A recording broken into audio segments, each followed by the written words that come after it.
नमस्कार। आज हम ये समझने की कोशिश करेंगे कि दुनिया को बांटने वाले ये जो लेबल हैं, जैसे फर्स्ट वर्ल्ड या थर्ड वर्ल्ड, ये आखिर बने कैसे।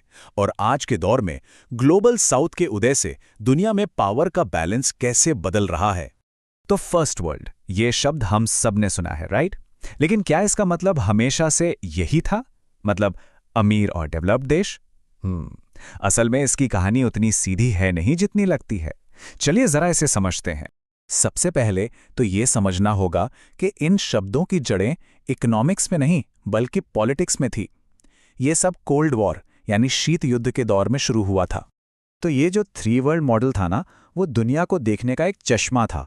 इसमें देशों को सिर्फ इस आधार पर बांटा जाता था कि वो दो सुपर पावर्स में से किसकी साइड हैं, अमेरिका की या सोवियत यूनियन की। अब देखिए, इस टेबल से पूरी तस्वीर एकदम साफ हो जाती है। एक तरफ थी फर्स्ट वर्ल्ड यानी अमेरिका और उसके साथी देश जैसे नाटो वाले, ये सब कैपिटलिस्ट और इंडस्ट्रियल देश थे। दूसरी तरफ थी सेकेंड वर्ल्ड, सोवियत यूनियन और उसके कम्युनिस्ट सहयोगी देश जो वॉर्सो पैक्ट का हिस्सा थे। और फिर आती थी थर्ड वर्ल्ड। ये वो देश थे जिन्होंने कहा, भाई हम किसी की टीम में नहीं हैं। ये गुट निरपेक्ष थे, नॉन अलाइंड थे। अब ये बात बड़ी दिलचस्प है। ये जो थर्ड वर्ल्ड टर्म है, ये 1952 में आया था। अल्फ्रेड सोविनेस की तुलना फ्रांस की क्रांति से पहले के थर्ड एस्टेट यानी आम जनता से की, जिसे कोई नहीं पूछता था। और मजे की बात यह है कि थर्ड वर्ल्ड के बाद ही फर्स्ट और सेकेंड वर्ल्ड के लेबल बने। और ये बंटवारा सिर्फ बातों में नहीं था। 1949 में बना नाटो, जिससे वेस्टर्न ब्लॉक मजबूत हुआ। इसके जवाब में 1955 में सोवियत ने वॉर्सो पैक्ट बना लिया। और फिर 1961 में तीसरी दुनिया के देशों ने अपनी अलग पहचान बनाई, गुट निरपेक्ष आंदोलन के जरिए। लेकिन फिर, जैसा कि हम जानते हैं, दुनिया बदल गई, कोल्ड वॉर खत्म हुआ और इन सारे शब्दों के मतलब भी पूरी तरह बदल गए। 1991 में जब सोवियत यूनियन टूटा तो सेकेंड वर्ल्ड का तो कोई मतलब ही नहीं रहा। अब दुनिया दो खेमों में बंटी नहीं थी, और इसी के साथ फर्स्ट वर्ल्ड और थर्ड वर्ल्ड के मायने भी बदलने शुरू हो गए। तो यहां सबसे बड़ा बदलाव क्या हुआ? फर्स्ट वर्ल्ड का मतलब पॉलिटिकल अलायंस से हटकर इकोनॉमिक स्टेटस बन गया। मतलब आज जब हम फर्स्ट वर्ल्ड कहते हैं तो हमारा मतलब होता है हाई इनकम, स्टेबल और डेवलप्ड देश। कोल्ड वॉर खत्म होने के बाद दुनिया ने एक नई ताकत को उभरते देखा, जिसे आज हम ग्लोबल साउथ कहते हैं। तो ये ग्लोबल साउथ क्या है? असल में ये पुराने थर्ड वर्ल्ड का ही एक नया, ज्यादा पावरफुल अवतार है।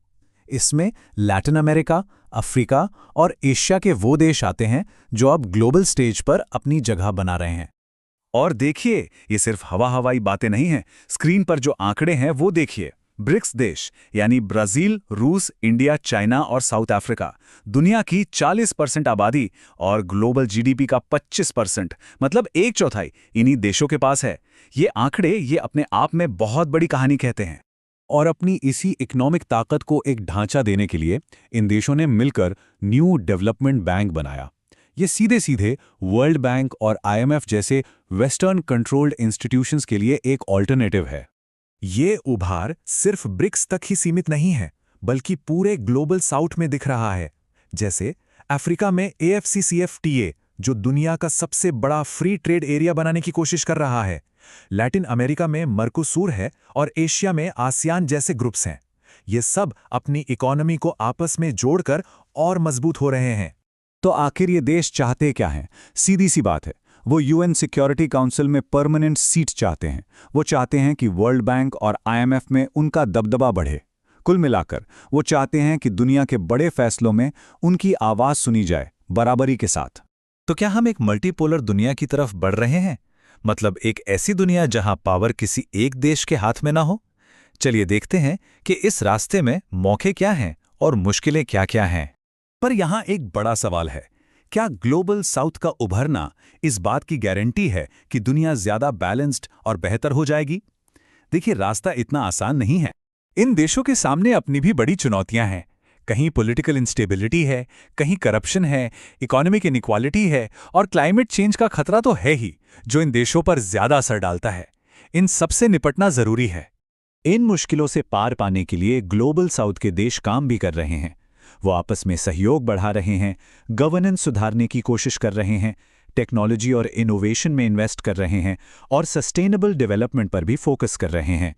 तो आखिर में सवाल यही है, जैसे जैसे ग्लोबल पावर एक सेंटर से हटकर कई सेंटर्स में बट रही है, तो ये जो नई मल्टीपोलर दुनिया बनेगी वो हम सब के लिए कैसी होगी? ये एक ऐसा सवाल है जिसका जवाब हमें आने वाले वक्त में ही मिलेगा।